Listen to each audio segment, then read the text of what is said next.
Hello, this is Jan from Red Toad Art Studio, and today this is number 3 of our Daisy series, and we are going to learn how to do a wet on wet background for our daisies. Now in our other pictures we drew and painted our daisies, and then we painted some sky or whatever background we wanted around it. In this picture we drew our daisies, but we didn't paint them yet. Then we did a wet on wet background, which is a very pastel one here, and then we painted our daisies on top of that. So I'm going to show you how to do that technique today. So first we will draw our daisies, and we do have a step-by-step tutorial on how to do that, and we'll put a link to that one in the description box and at the end of this video. I will draw this quickly. I will draw this and put it in fast forward so that if you don't want to go look at that video, you can kind of catch on how to draw it. That is entirely up to you. So we're going to start off by drawing and inking our flowers, and then we do our wet on wet background. So let's just do a couple of flowers here. And I think it would be pretty to have these overlapping a little bit. And when you see our videos, you'll see that that is just a placeholder, as are these pretty much. And then we are going to make our petals. And while I make these petals, I will fast forward this so you don't have to wait forever to get to the painting stage.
Alright, there is our picture, ready to go.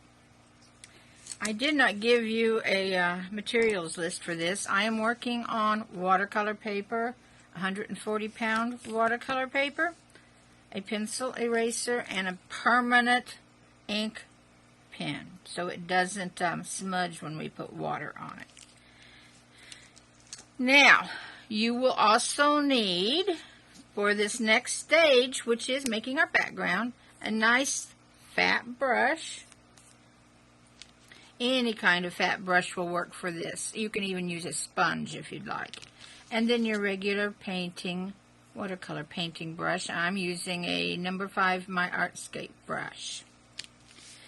You will also need a piece of flat wood or a piece of flat plastic that you can get wet. Now, you probably don't have that laying around, but you may have a clipboard laying around, and I find that my clipboards work just fine. I've had these wet several times, and it seems to just take the abuse without any problem. Just be sure your piece of paper will fit on the piece, whatever you're using, your wood or your clipboard, with a little bit of space around. And I am using a 6 by 9 inch piece of paper. The method we're using today to lay our paper down, you'll want to use that only with smaller pieces of paper.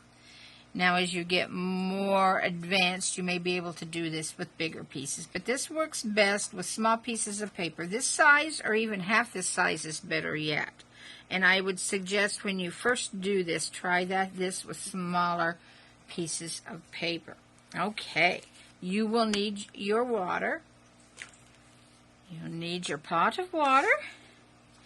And before you start this, you need to prepare your background paint.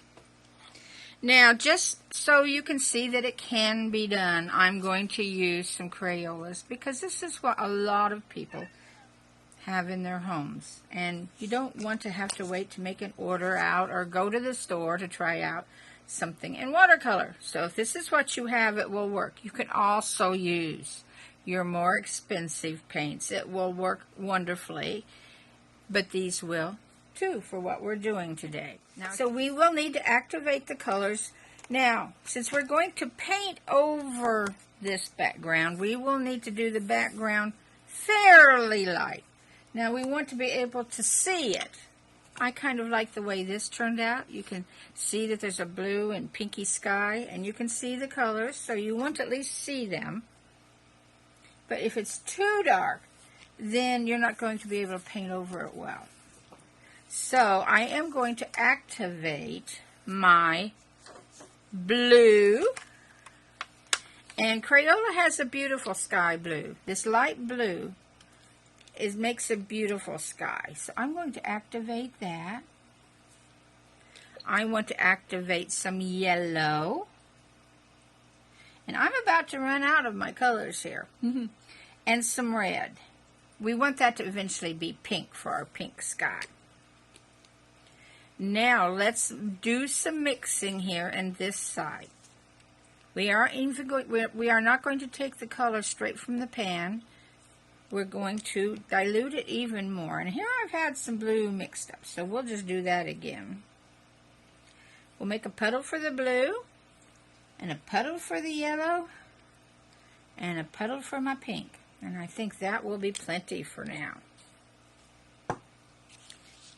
Now, if you remember to mix these colors, just swish your brush over here in your activated color and bring it over and add it to your little puddle of water. Now, you will also want a piece of paper towel and a little piece of paper to try out your paint. Now, we don't want it too dark, but we don't want it too light. In fact, I'm going to make it just a little bit darker, because you've probably noticed that watercolor dries lighter, sometimes much lighter, than it is when you put it down wet. All right, let's say I think this is going to be okay. Now let's clean our brush and get our yellow made up. So let's get some yellow here and let's make a nice yellow.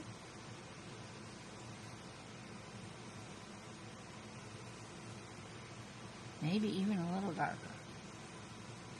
I will admit I made one just a few minutes ago, and I did not get my background colors dark enough, and you can barely see them after they dry.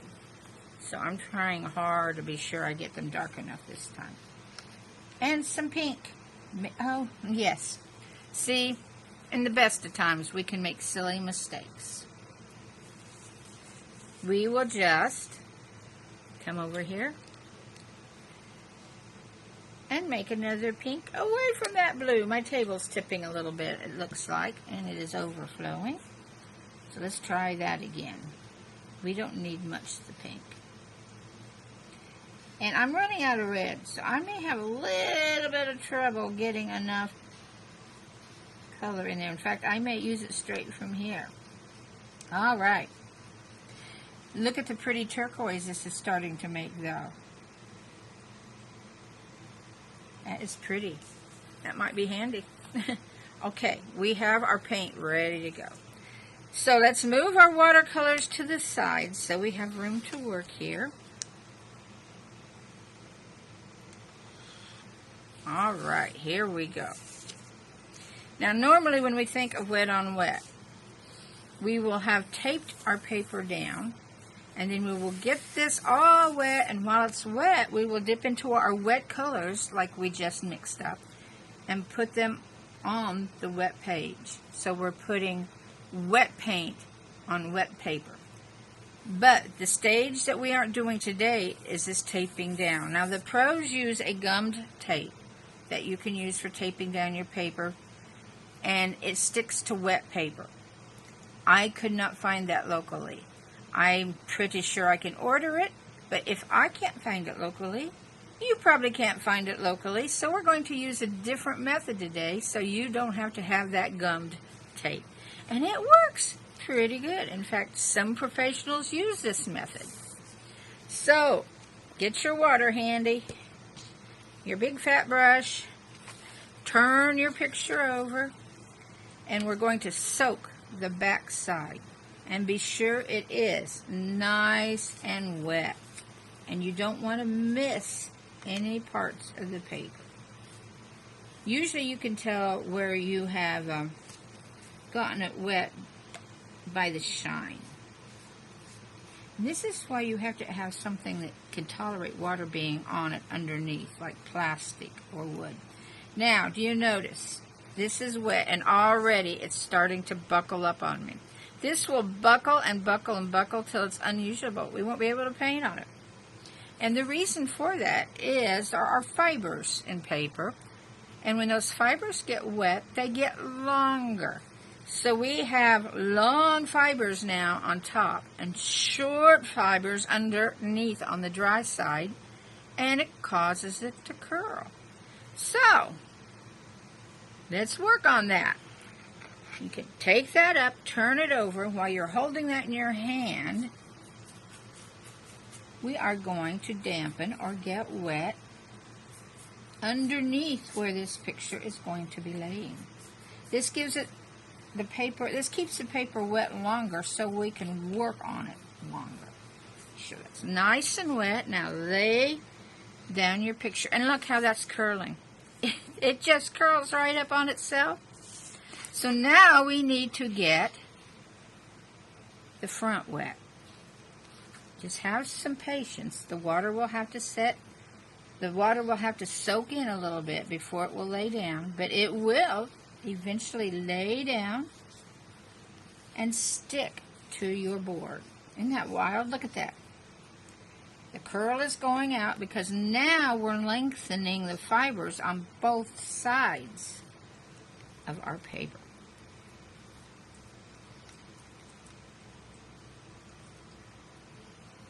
And work at that until it's pretty well stuck down. And it will stay stuck down quite a while and allow you time to work, and hopefully for your colors to settle in before you get buckles, little mountains and valleys. And then when that happens, wet watercolors just slide right off the mountains down into the valleys, and it's not really what we want.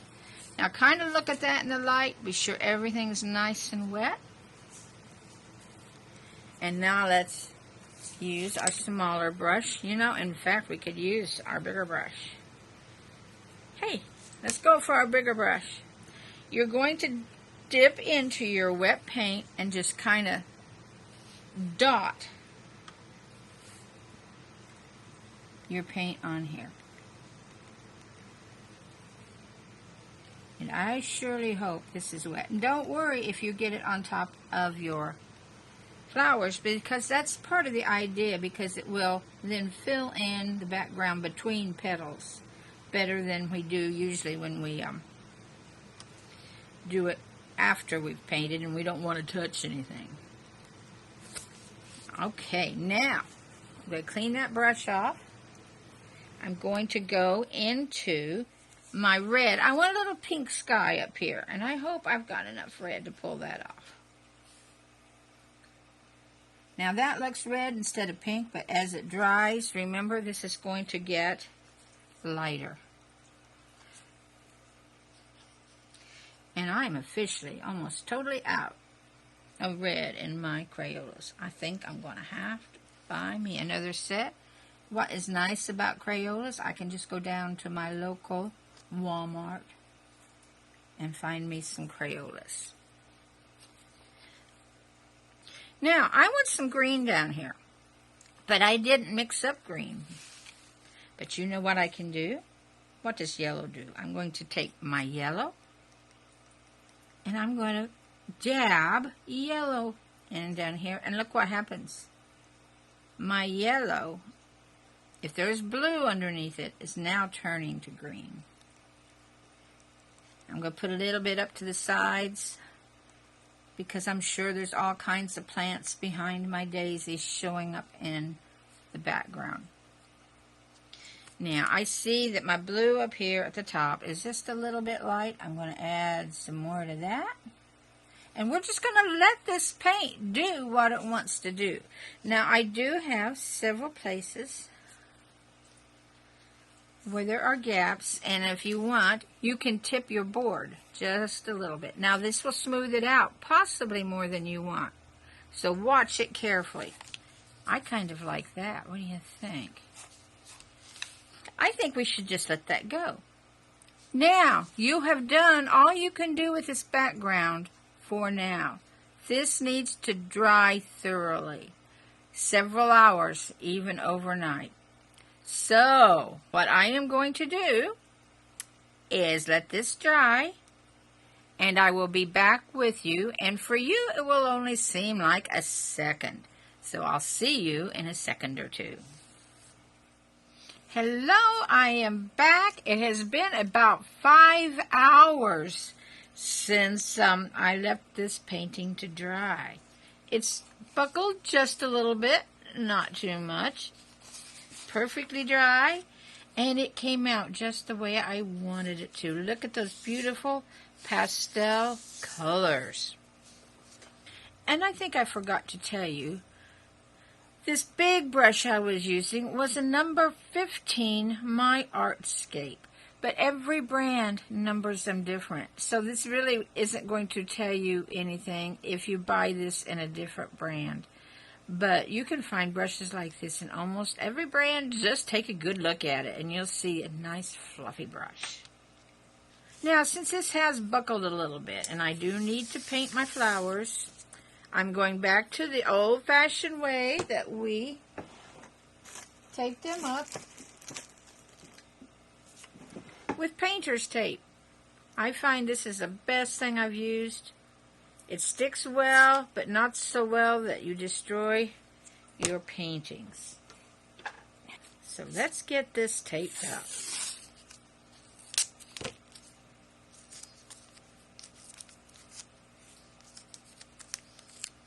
If you're curious, I tried this in place of the gum tape. This does not stick well to water, so it does have to be dry. And basically, all we need this tape to do is to hold the paper flat for us while we paint.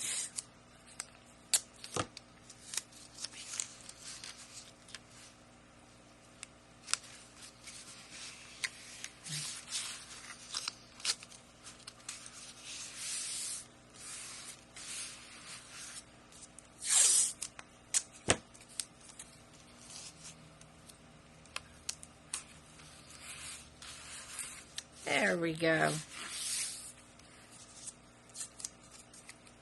Now we're just going to paint it as we usually paint it. Have our water.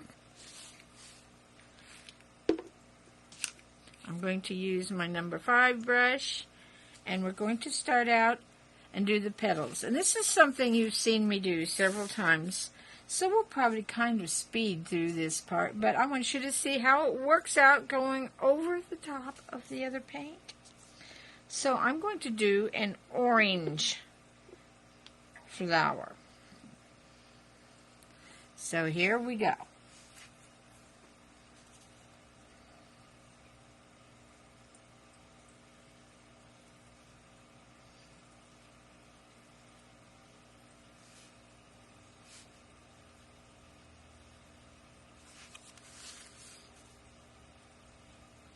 now we'll speed it up somewhat.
Now we have to let this dry just for a few minutes, and we'll paint the centers yellow, and we'll add a little more colors into our grass, and we'll be done.